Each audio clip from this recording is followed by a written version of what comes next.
मैं doctor UK Sharma अपने YouTube channel UK Sharma Hindi classes के माध्यम से आज पुनः भारतीय काव्यशास्त्र लेकर के आपके समक्ष उपस्थित हुआ हूँ। ये पाठ्यक्रम जहाँ से आरंभ होता है उसमें आप देखेंगे कि मूल रूप से काव्य लक्षण से ये पाठ्यक्रम की शुरुआत होती है और पाठ्यक्रम की जो भी सीमाएं हैं, चाहे स्नातक के छात्र छात्राएं हो, पीजी के हों, यूजीसी नेट की तैयारी करने वाले हों, बीपीएससी वाले हों, यूपीएससी वाले हों, या यूं ही काव्यशास्त्र के ज्ञान को प्राप्त करने की आकांक्षा रखने वाले छात्र छात्राएं हों, उन सभी लोगों को मैं बताऊं कि ये पाठ्यक्रम दरअसल शुरू ही यहाँ से हो रहा है, जिसमें आप काव्य के लक्षण को पढ़ रहे हैं। ये तीसरा व्याख्यान है इस श्रृंखला का। प्रथम व्याख्यान में काव्य लक्षण क्या है इसका मैंने स्पष्टीकरण किया था और प्रथम भाग में, व्याख्यान के प्रथम भाग में संस्कृत आचार्यों के जो विचार थे काव्य के संबंध में, काव्य लक्षण के संबंध में, इसकी व्याख्या मैंने की थी। व्याख्यान का जो दूसरा भाग था उसमें हिंदी कवियों और रचनाकारों का उल्लेख मैंने किया कि उनकी क्या अवधारणाएं रही है साहित्य के बारे में, उसकी परिभाषा क्या करी गई है, क्या कहा गया है, उसे मैंने स्पष्ट किया। व्याख्यान का तीसरा भाग लेकर के आज मैं उपस्थित हूँ। काव्य लक्षण का ये तीसरा भाग है जिसमें आप देख रहे हैं कि पाश्चात्य विद्वान की जो परिभाषाएं हैं, पाश्चात्य विद्वान का मतलब है कि पश्चिम के जो विद्वान हैं जिनका संबंध पाश्चात्य काव्यशास्त्र से रहा है, उनकी क्या अवधारणाएं रही है साहित्य के बारे में। चूँकि आप देखेंगे कि भारतीय अवधारणाएं जो रही है सो संस्कृत आचार्यों की जो अवधारणाएं रही है, हिंदी कवियों की जो अवधारणाएं रही है और पाश्चात्य की जो रही है, उसमें सब में एक अंतर दिखाई पड़ता है। कहीं कहीं मिलन के बिंदु मिलेंगे और काफ़ी अंतर भी मिलता है। यही कारण है कि यह उत्तर पूरा हो सके, इस उत्तर को पूरा करने के लिए तीनों पर विचार करना चाहिए कि आप भारतीय विद्वानों को जानिए, संस्कृत के आचार्यों को जानिए, हिंदी रचनाकारों को जानिए और साथ में आप पाश्चात्य विद्वानों की अवधारणाओं को भी जानिए। तभी जाकर के आप एक निष्कर्ष तक पहुंच पाएंगे कि वास्तव में काव्य लक्षण क्या है, काव्य की सटीक परिभाषाएं क्या है। फिर ऐसी स्थिति में स्वयं भी आप एक आध परिभाषाएं गढ़ सकेंगे। हम व्याख्यान के अंत में एक वैयक्तिक, एक सर्वथा नया नई जो परिभाषा है उसे भी प्रदान करेंगे। आप लोग हमारे साथ बने रहें, वीडियो को आरंभ से लेकर के अंत तक देखें।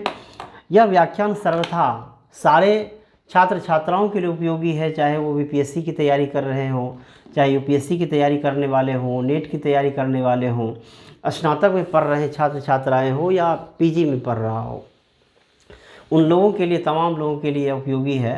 तो हम चलते हैं आज के व्याख्यान पर आपको लिए हुए। व्याख्यान का तीसरा भाग, काव्य लक्षण का तीसरा भाग, पाश्चात्य विद्वानों की जो परिभाषाएं हैं, जिसमें सबसे पहला नाम लिखा गया है ड्राइडन का। ड्राइडन ने क्या कहा इस परिभाषा में, क्या उन्होंने साहित्य की परिभाषाएं गढ़ी है, कविता के बारे में उनका मंतव्य क्या है, इस पर अगर हम चलते हैं तो इन्होंने क्या कहा है कि कविता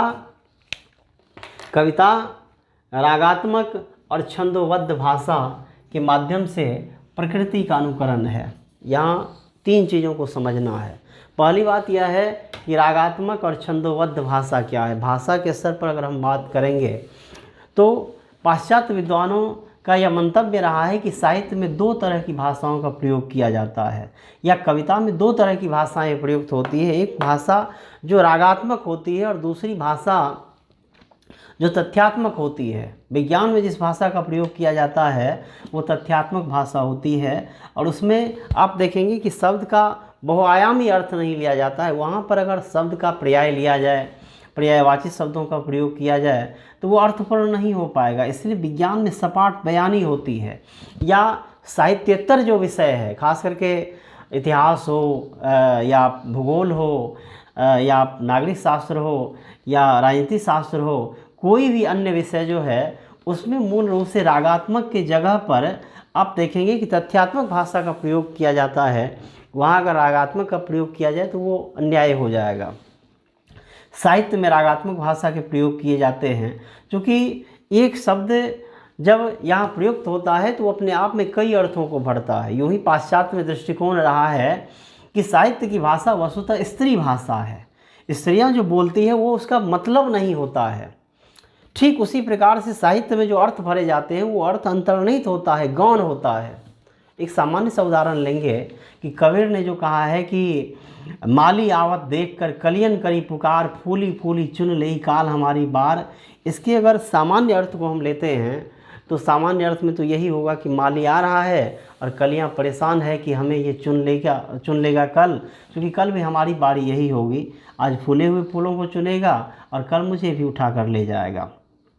लेकिन कबीर जैसे गंभीर कवि का यह मंतव्य नहीं था। दरअसल जीवात्मा किस प्रकार से आकुलित होती है मृत्यु के भय से, उसका उल्लेख उन्होंने किया है। तो इस प्रकार से आप देखेंगे साहित्य में जो अंतर्निहित अर्थ होता है, जो प्रतीयमान अर्थ होता है, जो व्यंग्यात्मक अर्थ होता है, वह अधिक प्रधान होता है। इसीलिए उसको अभिव्यक्त करने के लिए रागात्मक भाषा की ज़रूरत होती है, जो एक से अधिक अर्थ को अभिव्यक्त करता है, जो प्रतीकात्मक हो, जो रागात्मक हो। इसीलिए इन्होंने कहा है कि कविता रागात्मक और छंदोबद्ध भाषा। छंदोबद्ध भाषा से क्या तात्पर्य है? वहाँ तात्पर्य है कि भाषा के जो सामान्य रूप होते हैं, जो सपाट बयानी होता है, जिसमें हम गद्य का प्रयोग करते हैं, जिसमें हम अभी भाषण दे रहे हैं, जिसमें गद्य साहित्य का निर्माण होता है, उपन्यास लिखे जाते हैं, कहानियाँ लिखी जाती हैं, निबंध लिखे जाते हैं, उस भाषा में जो काम किया जाता है कविता उससे अलग चीज़ होती है। ये अलग सवाल है कि यहाँ कविता और साहित्य में एक अलगाव दिखाई पड़ता है। इन्होंने कविता पर प्रकाश डाला है कि वो छंदोबद्ध रचना होती है, अर्थात उसमें आप देखेंगे कि छंदों में वो आबद्ध होता है। कविताओं में शब्द छंदबद्ध रूप में प्रयुक्त होते हैं, जिसके कारण उसके सौंदर्य बढ़ जाते हैं। सामान्य उदाहरण आप ले सकते हैं कि जब प्रसाद जी ने लिखा है कि हिमाद्री तुंग श्रृंग से प्रबुद्ध शुद्ध भारती, स्वयं प्रभा समज्जला स्वतंत्रता पुकारती, अमर्त वीर पुत्र हो दीर्घ प्रतिज्ञ सोच लो, प्रशस्त पुण्य पंथ है बढ़े चलो बढ़े चलो। तो यहाँ छंदबद्ध ये है, और इसमें आप देखेंगे रागात्मकता है। या मलिक मोहम्मद जैसी को देखेंगे तो जैसी ने जो लिखा है कि तन चितौर मन राजा किन्हा, ये सिंघल बुद्धि पद्मिनी चिन्हा, गुरु सुवाज यही पंथ दिखावा, बिन गुरु जगत को निर्गुण पावा, नागमती यह दुनिया धंधा, बाँचा चित नहीं यही चित बंधा। इसमें रागात्मक भाषा भी है और छंदोबद्ध योजना भी है। इसीलिए कविता का जो टिकाऊपन है, कविता की जो पाठकीयता है, कविता की जो पॉपुलरिटी है, पाठक उसे क्यों पसंद करते हैं, उसका मूल कारण है कि उसकी भाषा रागात्मक होती है, वो छंदोबद्ध होती है। आगे इसमें कहा गया है कि ये प्रकृति की अनुकृति है। अब सवाल यहाँ है कि यह प्रकृति क्या है। इसके बारे में पाश्चात्य विद्वान यूनान के वासी अरस्तु ने बड़ी खूबसूरत बात कही है। जिस प्रकृति को हम सामने से देखते हैं, जो अनेक रूपों में है, नदियाँ हैं, नाले हैं, पर्वत है, सूर्य है, चांद है, ये प्रकृति का बाह्य रूप होता है। और प्रकृति की अपनी प्रकृति भी होती है, अर्थात उसकी अपनी प्रकृति होती है। जैसे नदियों का प्रवाहित होना उसकी प्रकृति है, सूर्य का जलना उसकी प्रकृति है, चांद की शीतलता उसकी प्रकृति है, धरती की अस्थिरता उसकी प्रकृति है। ठीक उसी प्रकार मानव की भी अपनी प्रकृति होती है। यह प्रकृति एक हद तक उसकी प्रवृत्ति पर आधारित है। जब हम किसी के बारे में बात करते हैं कि इस आदमी का नेचर सही नहीं है, तो वहाँ पर नेचर शब्द का बाह्य नहीं मतलब होता है, बल्कि उसका अर्थ होता है इस आदमी का व्यवहार सही नहीं है।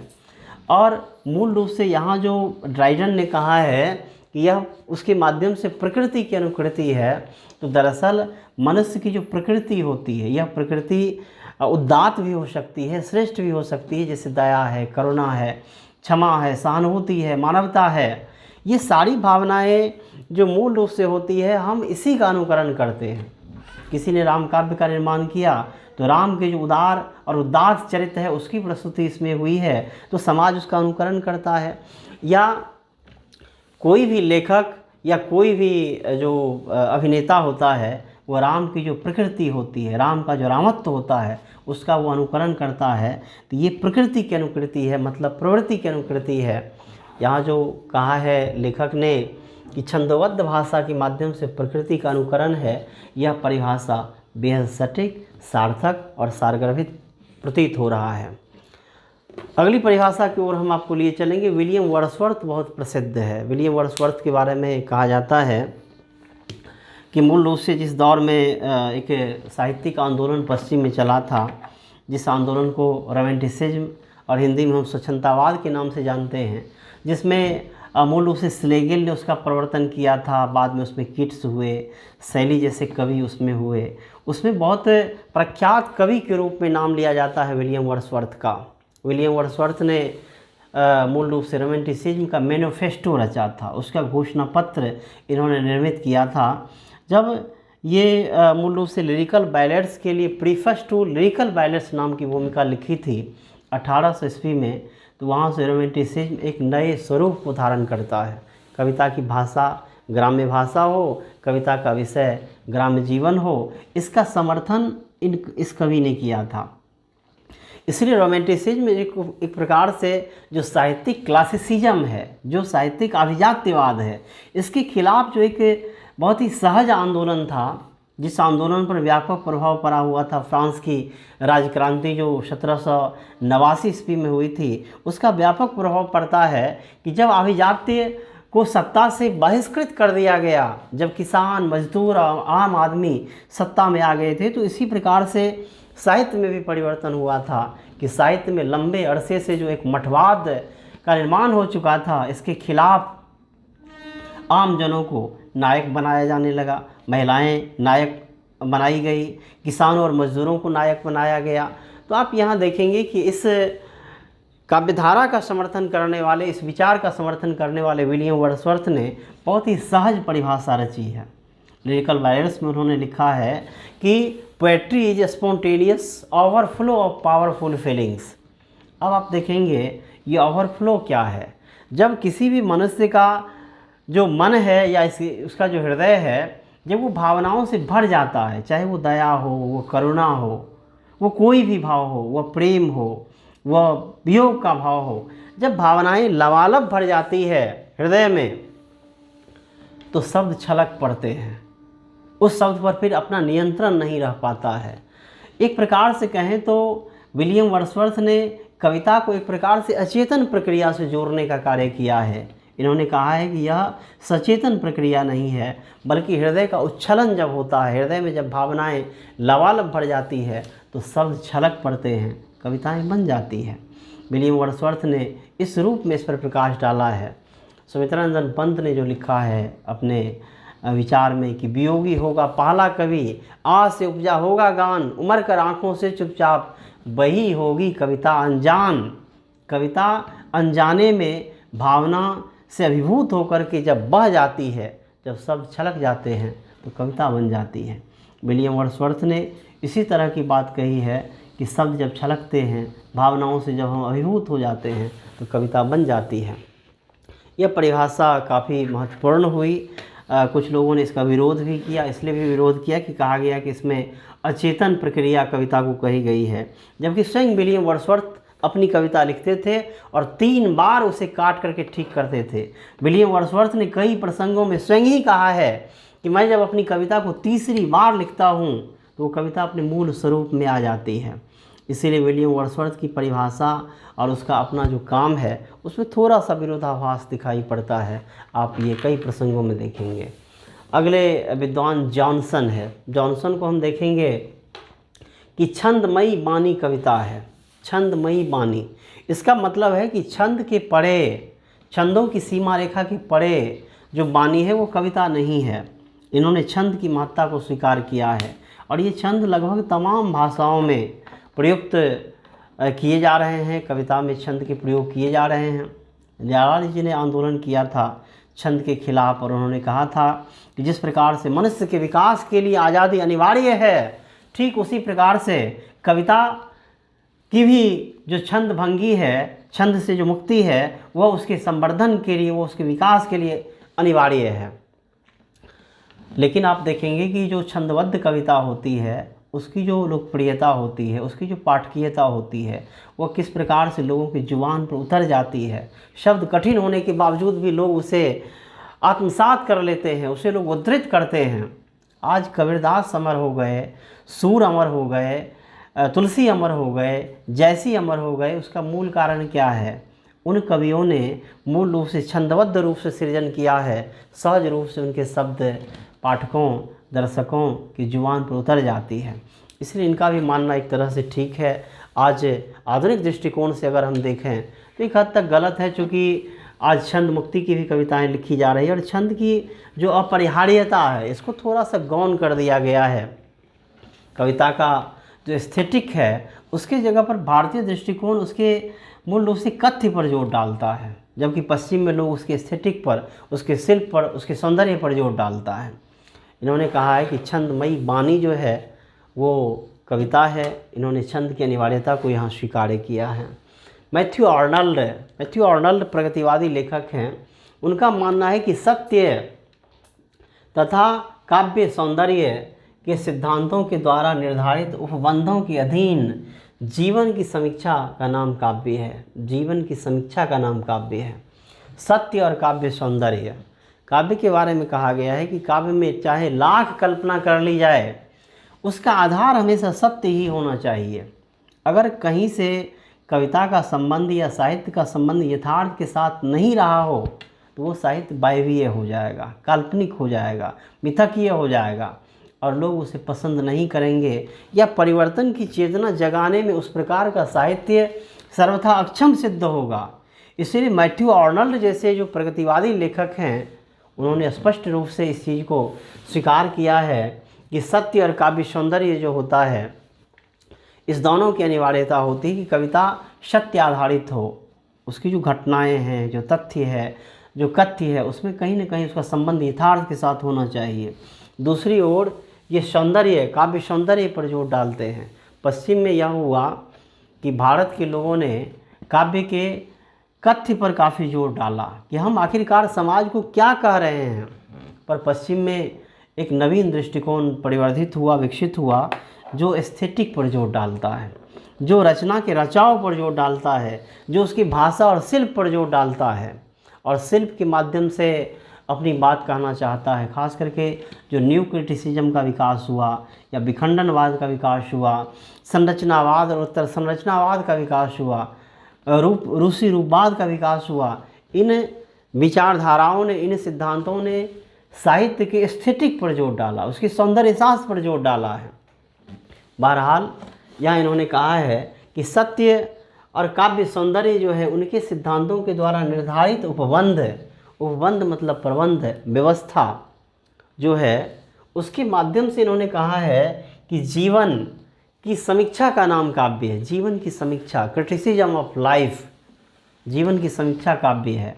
मैथ्यू आर्नल्ड का ये बहुत प्रसिद्ध विचार हुआ कि जीवन की आलोचना जो है वही सच्ची कविता है, वही सच्चा साहित्य है। मतलब है कि जीवन में जहाँ कहीं खराबियाँ हैं, जहाँ कोई दोष है, जहाँ कोई अवगुण है, उन अवगुणों पर विचार करते हुए उसको उसी रूप में प्रस्तुत कर देना रचनाकार का काम होता है। वो उसकी बुराई को बुराई के रूप में लेता है, उसका यथार्थ चित्रण करता है और यही जीवन की समीक्षा, जीवन की आलोचना, जीवन की व्याख्या कविता बनती है। यह परिभाषा अपने आप में श्रेष्ठ है और बहुत ही उपयोगी है। इसी ने आगे जो लिखा है कि कविता जीवन की आलोचना है, वही बात यहाँ दोहराई गई है कि कविता जीवन की आलोचना है, कि कविता के माध्यम से जीवन की समीक्षा की जाती है। जीवन के बुरे और अच्छे प्रसंगों का उल्लेख कवि अपनी कविता में करते हैं। जहाँ राम का रामत्व लोगों को प्रभावित करता है, वहाँ पर रावण के रावणत्व से द्वेष का भाव, बिलगाव का भाव समाज में उत्पन्न हो सके। यही कारण है कि कवि, रचनाकार दरअसल जीवन की आलोचना को प्रस्तुत करता है, वो उसके यथार्थ को प्रस्तुत करता है, वो सत्य को उद्घाटित करता है।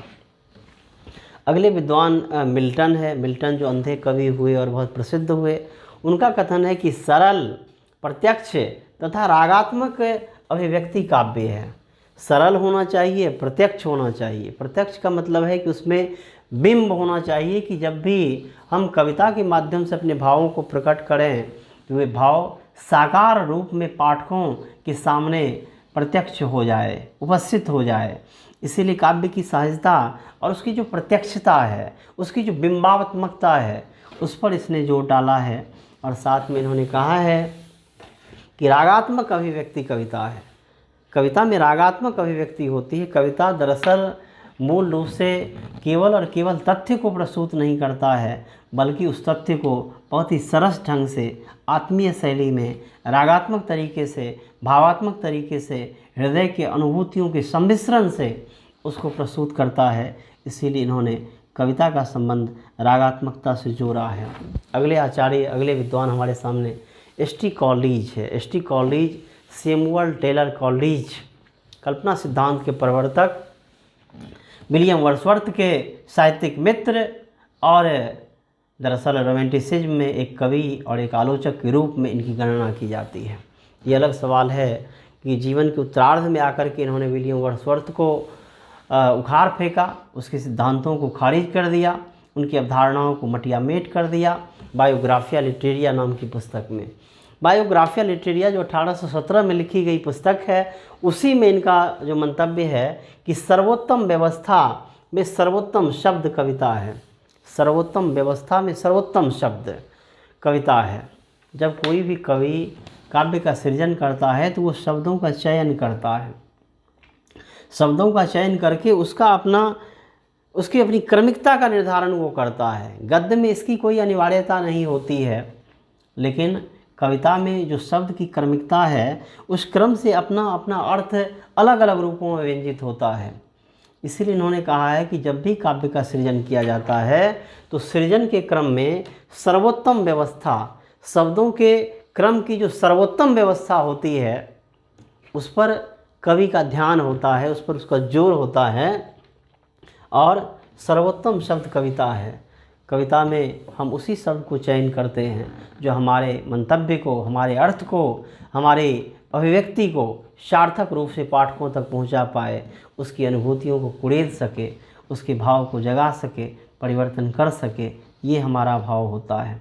इसलिए कवि यह काम करते हैं कि वो मूल रूप से सर्वोत्तम व्यवस्था में शब्द को संयोजित करके अपने भावों को प्रकट करने का प्रयत्न करते हैं। अगले विद्वान हमारे सामने हडसन है। हडसन का मंतव्य है कि कविता कल्पना और संवेग के द्वारा जीवन की व्याख्या है। कविता कल्पना और संवेग, कल्पना का संबंध है। जब भी साहित्य में यथार्थ के साथ कल्पना का समावेश नहीं किया जाएगा तब तक कविता या किसी भी साहित्य का मूल रूप से सृजन हो ही नहीं सकता है। जो खास करके टी.एस. एलियट ने जो कहा था कि ट्रेडिशन एंड इंडिविजुअल टैलेंट, तो इंडिविजुअल टैलेंट क्या है? इंडिविजुअल टैलेंट इमेजिनेशन है, कल्पना है। जब भी हम परंपरा से चीज़ों को लेते हैं, इतिहास से चीज़ों को लेते हैं, समाज की धारा से लेते हैं, संस्कृति से लेते हैं, सभ्यता से लेते हैं और उसे यथावत अगर हम प्रस्तुत कर दें तो वो सरस नहीं हो पाएगा, वो आनंदकर नहीं हो पाएगा। इसीलिए साहित्य में जो एक दर्पण का भाव विकसित किया गया, लोगों ने कहा कि साहित्य समाज का दर्पण है। प्रवर्ती विद्वानों ने इसका विरोध किया। दर्पण का काम क्या है? दर्पण का काम यह है कि आप जैसे भी हैं वो उसी रूप में दिखाएगा। ऐसा नहीं कि आप दर्पण के सामने आए तो आप उर्वशी रौटेला दिखेंगे, आप आलिया भट्ट दिखेंगे, आप सलमान दिखेंगे, ऐसा नहीं होगा। दर्पण का काम यथार्थ चित्रण करना है, उसी रूप में उसे अभिव्यक्त करना है। पर साहित्य का काम ऐसा ही नहीं होता है। साहित्य केवल यथार्थ रूप का ही उल्लेख नहीं करता, बल्कि उसे कैसे और बेहतर बनाया जाए उस आदर्श को भी प्रस्तुत करता है। इसीलिए ये जो बिंब प्रतिबिंब या दर्पण का भाव है साहित्य के साथ, ये बहुत सटीक नहीं होता है। यहाँ हम आपको लिए आएंगे कि हडसन ने कहा कि कविता कल्पना और संवेग के द्वारा जीवन की व्याख्या है। संवेग का अर्थ होता है मन के भीतर में उठने वाले वे सारे भाव जो अनियंत्रित होते हैं, जैसे कामना है, वासना है, ईर्ष्या है, द्वेष है। यह जो मानवीय संवेग है जो हम में अनियंत्रित रूप में उपस्थित होता है, इन चीज़ों की मिलावट से ही, इसके नियंत्रण से ही काव्य का निर्माण किया जाता है और कवि कल्पना का प्रयोग अनिवार्य रूप से करते हैं। अगले विद्वान फ्राइड है। फ्राइड ने जो सिद्धांत दिया, आप सारे लोग जानते होंगे कि फ्राइड का सिद्धांत जो है वो मनोविश्लेषणवाद है। उन्होंने मन का बहुत ही गंभीर अध्ययन किया, मस्तिष्क के 3 भागों का उल्लेख किया। फ्राइड का मानना है कि साहित्य अचेतन मन की अभिव्यक्ति है। साहित्य जो है वो क्या है? तो अचेतन मन की अभिव्यक्ति है। इन्होंने मस्तिष्क के 3 भागों का उल्लेख किया है कि एक सचेतन मस्तिष्क होता है, दूसरा अर्धचेतन होता है और तीसरा होता है अचेतन मस्तिष्क। मस्तिष्क का जो अगला भाग होता है इसे सचेतन कहा गया, जिसमें हम सोचते हैं, विचारते हैं, जीते हैं, उठते हैं, बैठते हैं, बोलते हैं, ये जागृत अवस्था है जीवन का। दूसरा सपना अवस्था है, जिसे अर्धचेतन कहा गया। स्वप्न में लोग अर्धचेतन में ही होते हैं। जहाँ पर स्वप्न होता है वहाँ पर चेतना पूर्णता नहीं जागृत होती है। जब स्वप्न में कभी हम मर जाते हैं, ऐसी बातें जब सामने आती है तो मरने के बावजूद भी हमें चिंता हो रही होती है कि बहुत बुरा हुआ मेरे साथ, हम मर कैसे गए, हमको तो नहीं मरना था, ढेर सारे सपने थे सब धूमिल हो गए। ये क्या है कि ये स्वप्न जो है ये अचेतन होने के बावजूद भी सचेतनता की एक छाया उसमें दिखाई पड़ती है। इसलिए दोनों की मध्य अवस्था के रूप में अर्धचेतन का उल्लेख किया गया है। तीसरी बात इन्होंने कही है कि मस्तिष्क का जो सबसे पावरफुल भाग है वो अचेतन है। जिस प्रकार से बर्फ़ के खंड जब जल में डुबोए जाते हैं तो उसका 3 भाग जल में डूब जाता है, 1 भाग ऊपर में रहता है। ऊपर का भाग सचेतन मस्तिष्क है और डूबा हुआ भाग अचेतन मस्तिष्क है। अचेतन मस्तिष्क स्टोर रूम है मनुष्य जीवन का।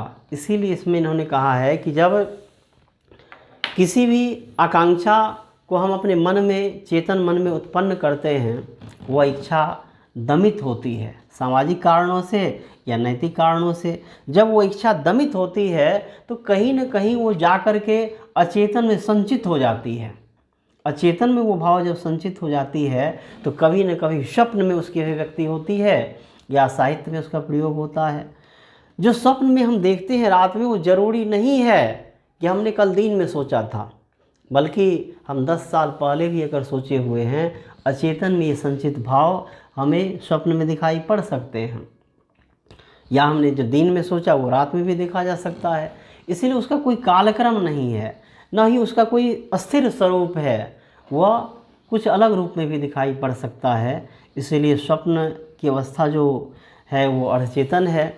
इसने कहा है कि अचेतन में सारी की सारी जो भावनाएं हैं, कुंठा है, जो मूल रूप से वे सारी भावनाएं जो अतृप्त रह गई उसका संचय हो जाता है। स्वप्न में हम इसे देखते हैं या रचनाकार अचेतन में ही संचित भावों को रचनाओं में अंजाम देता है। कोई भी लेखक जब लिखता है तो 20 साल पुरानी घटनाओं को, 10 साल पुरानी घटनाओं को क्यों लिख रहा होता है, कैसे लिख पाता है? क्योंकि सारी की सारी चीज़ें स्टोर होता है मस्तिष्क में। पश्चिम में तो बहुत स्पष्ट दर्शन है कि रचनाकार चाहे जितना भी भाषण दे ले, वो हमेशा लिखता अपने ही बारे में है, उसकी अपनी अनुभूतियाँ ही रचनाओं में दिखाई पड़ती है। तो इस प्रकार से देखेंगे, इसकी परिभाषा भी सटीक है। इन्होंने जो कहा है कि कविता, ये साहित्य जो है अचेतन मन की अभिव्यक्ति है, साहित्य में इसी की अभिव्यक्ति होती है। शैली का कहना है कि हमारे सबसे सुंदर गीत वही हैं जो हमारे सर्वाधिक विषादपूर्ण विचारों की अभिव्यक्ति है। सर्वाधिक सुंदर गीत वही है जो सर्वाधिक विषादपूर्ण विचारों की अभिव्यक्ति है। यहाँ हमें पंत जी याद आते हैं। पंत जी ने जो कहा था कि वियोगी होगा पहला कवि, आ से उपजा होगा गान, उमर कर आँखों से चुपचाप वही होगी कविता अनजान। जब हम घोंच पद के प्रसंग को देखते हैं और जिससे प्रभाव ग्रहण किया था वाल्मीकि, जो हमारे प्रथम कवि हुए, जो छंद फूटा था उनकी वाणी से, तो दरअसल जब वियोग या विषाद मन के भीतर में लबालब भर जाता है तो कविताएं निर्मित हो जाती है। वो भाव वियोग का हो, वो भाव करुणा का हो, वो भाव दया का हो, वो सहानुभूति का हो या प्रेम की अनुभूतियाँ हो, तो कविताएं बनती है, शब्द छलक पड़ते हैं। या इन्होंने कहा है कि ये जो हमारे सबसे सुंदर गीत वही है जो सर्वाधिक विषादपूर्ण विचारों की अभिव्यक्ति है। अरस्तु ने बड़ा सुंदर कहा था कि जो साहित्य का जो मूल स्वरूप होता है वो दुखांतक होता है, जिसमें पीड़ा की अभिव्यक्ति की जाती है। जो सुखांतक होता है उसमें कोई स्थैर्य नहीं होता, वो सारी घटनाएं हम भूल जाते हैं जो जीवन के सुखद प्रसंग होते हैं। पर अगर किसी ने हमें गाली दी है, किसी ने हमें बुरी बात कही है, हम उसे कभी विस्मृत नहीं कर पाते हैं। इसीलिए जब नायक की मृत्यु हो जाए, जब नायक अपने संघर्ष में विफल हो जाए, हार जाए, जब फल की प्राप्ति उसे नहीं हो, तो हम देखते हैं कि वो रचना जो है वो रचना दुखांतक हो जाती है और यह रचना अधिक प्रभावी होती है। मूल रूप से इसी की ओर इशारा है इसका कि सर्वाधिक विषादपूर्ण विचार, वे विचार जो हमें दुख पहुंचाते हैं, जो वियोग के हैं, पीड़ा के हैं, करुणा के हैं, जो हमें अभिभूत कर देता है, जो भीतर से हिला डालता है, उन्हीं विचारों की अभिव्यक्ति सुंदर गीत के रूप में हो सकती है। इसके बारे में इन्होंने ऐसा कहा है। अंतिम विद्वान होरेस है। होरेस का कहना है कि कवि कर्म चित्रकार की भांति शब्द के माध्यम से जगत का चित्रांकन की प्रक्रिया है। शब्द के माध्यम से जिस प्रकार से चित्रकार रंगों और कुचियों के माध्यम से सुंदर सुंदर चित्रों का निर्माण करता है, ठीक उसी प्रकार जो रचनाकार होते हैं वह शब्द के माध्यम से जीवन चित्र को प्रस्तुत करते हैं। संस्कृत में एक बड़ी प्रसिद्ध कहावत है कि अपारे काव्य संसारे कविरेव प्रजापते यथास्मित विरोच्यते विश्वं तथा इदं परिवर्तते। जो वास्तविक संसार है, जिसका निर्माण ब्रह्मा ने किया है, उस संसार के इतर सर्वथा एक काल्पनिक संसार का निर्माण करता है कवि, रचनाकार अपने शब्द के माध्यम से। जैसे चित्रकार कुचियों से रंग भरता है और कलाकृति निर्मित हो जाती है, चित्र बन जाता है, ठीक उसी प्रकार से शब्द के माध्यम से जीवन के चित्र का निर्माण रचनाकार करते हैं, कवि करते हैं। इस तरह की बात इसमें कही गई है कि कवि कर्म जो है वो चित्रकार की भांति जगत के चित्रांकन की प्रक्रिया है। इसके बारे में इन्होंने कहा है। तो ये आखिरी विद्वान जो परिभाषा प्रस्तुत किया गया, आपने देखा। इन तमाम विद्वानों की परिभाषाओं को मैं आपको बता दूं कि इसके इतर भी कुछ परिभाषाएं गढ़ी जा सकती है। चूँकि सारे विद्वानों का अपना अपना मंतव्य रहा है, सब मंतव्य उनके हिसाब से सही है। एक सामान्य परिभाषा भी हम कर सकते हैं कि साहित्य मूल रूप से वह विचार है, वह ज्ञान है, वह वाङ्मय है जो वर्तमान की कोख से निकल करके अतीत और भविष्य को आलोकित करता हो, वह भी साहित्य है। इसके बारे में राजेंद्र यादव जी ने कहा कि साहित्य जो है वो अल्ट्रासाउंड ऑफ लाइफ है, वो जीवन की अंत्य परीक्षा है, जीवन का परीक्षण है। बावजूद इसके हम देखते हैं कि तमाम विद्वानों ने जो परिभाषाएं गढ़ी है, कहीं कोई गलती नहीं है। हम व्याख्या और हम विवेचन से उस परिभाषा के माध्यम से साहित्य के स्वरूप को समझ सकते हैं, काव्य लक्षण को समझ सकते हैं। तो यह व्याख्यान आप सारे लोगों के लिए उपयोगी सिद्ध हुआ होगा, मुझे आशा और विश्वास है। आप सबों से निवेदन है कि आप सारे लोग हमारे चैनल को सब्सक्राइब करेंगे, लाइक करेंगे, अधिक से अधिक कमेंट करेंगे। यह सेवा सदैव आपके लिए जारी रहेगी। फिर मिलेंगे। जय हिंद, जय हिंदी।